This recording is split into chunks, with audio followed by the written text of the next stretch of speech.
ಇವತ್ತು ನಾನು ರುಚಿಯಾಗಿರುವಂತಹ ರಾಗಿ ಲಡ್ಡನ್ನ ತುಂಬ ಸುಲಭವಾಗಿ ತುಂಬ ಕಡಿಮೆ ವಸ್ತುವಿನಿಂದ ಯಾವ ರೀತಿ ಮಾಡ್ಕೋಬಹುದಂತ ತಿಳಿಸ್ಕೊಡ್ತೀನಿ. ಆರೋಗ್ಯಕ್ಕೂ ಸಹ ತುಂಬ ಒಳ್ಳೆಯದು, ತುಂಬ ಸುಲಭವಾಗಿ ಸಹ ಮಾಡ್ಕೋಬಹುದು. ಬನ್ನಿ ರುಚಿಯಾದ ರೆಸಿಪಿ ಹೇಗೆ ಮಾಡೋದಂತ ತಿಳ್ಕೊಳ್ಳೋಣ. ಎಲ್ರಿಗೂ ನಮಸ್ತೆ, ನಾನು ಸುಪ್ರೀತಾ ಶೆಟ್ಟಿ. ವೆಲ್ಕಮ್ ಟು ಸ್ವಾದ.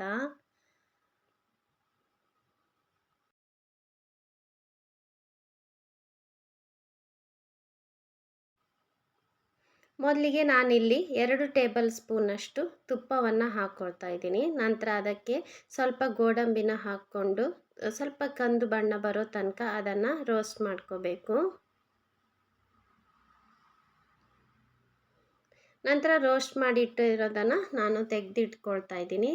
ನಂತರ ಅದಕ್ಕೆ ಪುನಃ ಸ್ವಲ್ಪ ತುಪ್ಪವನ್ನು ಹಾಕ್ಕೊಳ್ತಾ ಇದ್ದೀನಿ. 1 ಟೇಬಲ್ ಸ್ಪೂನಷ್ಟು ತುಪ್ಪವನ್ನು ಹಾಕ್ಕೊಂಡು ನಾನಿಲ್ಲಿ 2 ಕಪ್ಪಷ್ಟು ರಾಗಿ ಹಿಟ್ಟನ್ನು ಬಳಸ್ಕೊಳ್ತಾ ಇದ್ದೀನಿ. ಅದನ್ನು ತುಪ್ಪದಲ್ಲಿ ಘಮ ಬರೋ ತನಕ ಚೆನ್ನಾಗಿ ಹುರಿಬೇಕು. ಮೀಡಿಯಮ್ ಟು ಲೋ ಫ್ಲೇಮಲ್ಲಿ ಇಟ್ಕೊಂಡು ಹುರಿಬೇಕು. ನೋಡಿ, ಗರಿ ಗರಿ ಆಗಲಿಕ್ಕೆ ಸ್ಟಾರ್ಟ್ ಆಗುತ್ತೆ, ಆವಾಗ ಘಮ ಬರಲಿಕ್ಕೆ ಸ್ಟಾರ್ಟ್ ಆಗುತ್ತೆ. ಇಷ್ಟು ಆದರೆ ಸಾಕು. ನಂತರ ಅದನ್ನು ಸೈಡ್ ಇಟ್ಕೊಳ್ತಾ ಇದ್ದೀನಿ. ನಂತರ ಇನ್ನೊಂದು ಬಾಣಲೆ ಇಟ್ಕೊಂಡು ಅದಕ್ಕೆ ಅರ್ಧ ಕಪ್ಪಷ್ಟು ಬೆಲ್ಲವನ್ನು ಹಾಕ್ಕೊಂಡಿದ್ದೀನಿ. ಮತ್ತು ಒಂದು 1/4 ಕಪ್ಪಷ್ಟು ನೀರನ್ನು ಹಾಕ್ಕೊಂಡು ಬೆಲ್ಲವನ್ನು ಕರಗಿಸ್ಕೊಳ್ತಾ ಇದ್ದೀನಿ. ಮೀಡಿಯಮ್ ಫ್ಲೇಮಲ್ಲಿ ಇಟ್ಕೊಂಡಿದ್ದೀನಿ. ನಂತರ ಚೆನ್ನಾಗಿ ಕುದಿ ಬಂದು ಬೆಲ್ಲ ಅಂಟು ಅಂಟು ಆಗುವವರೆಗೆ ಅದನ್ನು ಚೆನ್ನಾಗಿ ಕುದಿಸ್ಕೋಬೇಕು. ಒಂದು ಸ್ಟ್ರಿಂಗ್ ಕನ್ಸಿಸ್ಟೆನ್ಸಿ ಬರುತ್ತೆ ನೋಡಿ, ಆ ಥರ ಆಗೋ ತನಕ ಅದನ್ನು ಚೆನ್ನಾಗಿ ಕುದಿಸ್ಕೋಬೇಕು. ನಂತರ ಹುರಿದಿರುವಂತಹ ರಾಗಿ ಹಿಟ್ಟಿಗೆ ಬೆಲ್ಲದ ಪಾಕವನ್ನು ಮಿಶ್ರಣ ಮಾಡ್ಕೋಬೇಕು.